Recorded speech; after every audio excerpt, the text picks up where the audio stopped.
ሰላም ጤና ይስጥልኝ ወደ ተከበራችሁ ተመልካቾቻችን ከተወዳጁ ጣቢያችን ብስራት ዩቲዩብ ቻናል ወደ እናንተ የሚደርሰው የመረጃ ሰዓታችን ተጀምሯል። መረጃዎቹን ወደ እናንተ በማድረስ እኔ ሰብል አበበ ከናንተ ጋር የጋራ ቆይታ ማድረግ ይሆናል። ከሀገር ውስጥ እንዲሁም ከባህር ማዶ መረጃ ይዘናል። ወደ ሀገር ውስጥ እናልፋለን። በአሰላ ከተማ በሽንኩርትና በቲማቲም ላይ ከፍተኛ ዋጋ ጭማሪ መመዝገቡን ሸማቾች ተናገሩ። በአሰላ ከተማ የምግብ ፍጆታ የሆኑት የሽንኩርትና የቲማቲም ዋጋ በአጭር ቀናት ውስጥ ከፍተኛ የሆነ ጭማሪ ማሳየቱን ነዋሪዎች ለብስራት ራዲዮ ተናግረዋል። በአሰላ ከተማ ከሳምንት በፊት 120 ብር ይሸጥ የነበረ 1 ኪሎ ሽንኩርት በአሁን ሰዓት እስከ 200 ብር እየተሸጠም ይገኛል። በተመሳሳይ የቲማቲም ዋጋ ከ110 ብር ወደ 150 ብር ከፍም ብሏል። ይህ ድንገተኛ የዋጋ ንረት ዝቅተኛ ገቢ ያላቸውን የህብረተሰብ ክፍሎች ብቻ ሳይሆን መካከለኛ ገቢ ያላቸውን ጭምር የኑሮ ጫና ውስጥ የከተተ አሳሳቢ ጉዳይም ሆኗል። በተጨማሪም በከተማው በጤፍ ዋጋ ላይ ሳይቀር ጭማሪ ማሳየቱን ነዋሪዎችም ገልጸዋል። ይህ በሽንኩርትና በሌሎች መሰረታዊ የፍጆታ እቃዎች ላይ የታየ የዋጋ ጭማሪ በአሰላ ከተማ ብቻ የተወሰነ ሳይሆን በአዲስ አበባ ከተማም በተመሳሳይ ሁኔታ እየተስተዋለም ይገኛል። በአዲስ አበባ ከተማ በተለያዩ አካባቢዎች ባደረግነው የገበያ ምልከታ በአሁኑ ወቅት 1 ኪሎ ሽንኩርት 180 ብር ድረስ እየተሸጠም ይገኛል። እንዲህ ላለ ድንገተኛ የዋጋ ጭማሪና የገበያ መዛባት ዋነኛ መንስኤዎች ለማወቅ ብስራት ራዲዮ በአሰላ ከተማ የሚገኙ ነጋዴዎችንም አናግሯል። ችግሩ የመነጨው ከትራንስፖርት እጥረትና ከጸጥታ ችግር ጋራ በተያያዘ መሆኑን የገለጹት ነጋዴዎቹ በተለይም የነዳጅ አቅርቦት እጥረት መኖሩ የንግድ እንቅስቃሴውን እንዲገታም አድርጎታል ብለዋል። በአካባቢው ያለውን የንግድ እንቅስቃሴ መገታት ተከትሎ ምርት በወቅቱና በበቂ ሁኔታ ወደ ገበያ እንዳይደርስም አሉታዊ ጫና አሳድሯል ሲሉ ነጋዴዎችም አብራርተዋል። እነዚህ ሁሉ ነገሮች ተዳምረው በከተማው ያለው የዕለት ተዕለት የምግብ ፍጆታ ዋጋ በከፍተኛ ሁኔታ እንዲጨምርም አድርጎታል። ከደሴ ወደ አዲስ አበባ ሲጓዝ በነበረ ተሽከርካሪ ላይ በደረሰ የትራፊክ አደጋ የ28 ሰዎች ሕይወት አለፈ።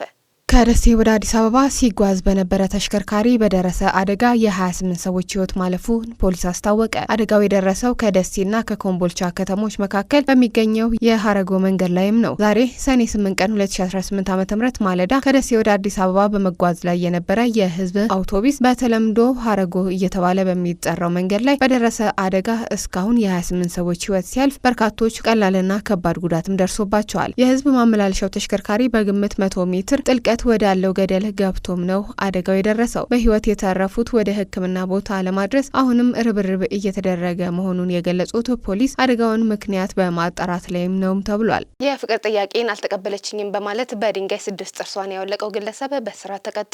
በጅማ ዞን መንቶ ወረዳ ያቀረብኩልሽን የፍቅር ጥያቄ አልተቀበልሽኝም በማለት ጥርሷ ላይ ጉዳት ያደረሰው ግለሰብ በእስራት ተቀጥቷል። የወረዳው አቃቢ ህግ ጽህፈት ቤት መግለጫ ተከሳሽ ተጁ አባ ዱራ የተባለው ግለሰብ የካቲት 23 ቀን 2018 ዓ.ም ከምሽት 3 ሰዓት ላይ የወንጀል ድርጊቱን ፈጽሟል። በዚሁ ወረዳ ዳርጌ ቦርቶሎ ቀበሌ ገሬ አቤ የተባለ ስፍራ የግል ተበዳይ መስጂድ ቆይታ ወደ ቤቷ ስትመለስ መንገድ ላይ ጠብቆ አናግሪኝ ይላታል። የግል ተበዳይ ለማናገር ፍቃደኛ እንዳልነበረች የተረዳው ተከሳሽ ከመሬት ድንጋይ አንስቶ በመወርወር አፏ ላይ በመምታት የላይኛው 4 ጥርሷ እንዲሁም 2 የታችኛው ጥርሷ ክፍሎችን በአጠቃላይ 6 ጥርሶችን አራግፏል። ጉዳቱ የደረሰባት ተጎጂ የድረሱልኝ ጩኸት በማሰማቷ ወዲያውኑ ጉዳት አድራሹ በቁጥጥር ስር ብሎ ተጎጂዋ ወደ ጤና ተቋም ለሕክምናም ተልካለች። ፖሊስም በቁጥጥር ስር በማዋል ተከሳሽ ላይ የሕክምናውን የሰው ማስረጃ በማጠናከር ለአቃቢ ሕግም ልኳል። አቃቢ ሕግም ከፖሊስ የቀረበውን የምርመራ መዝገብ ተመልክቶ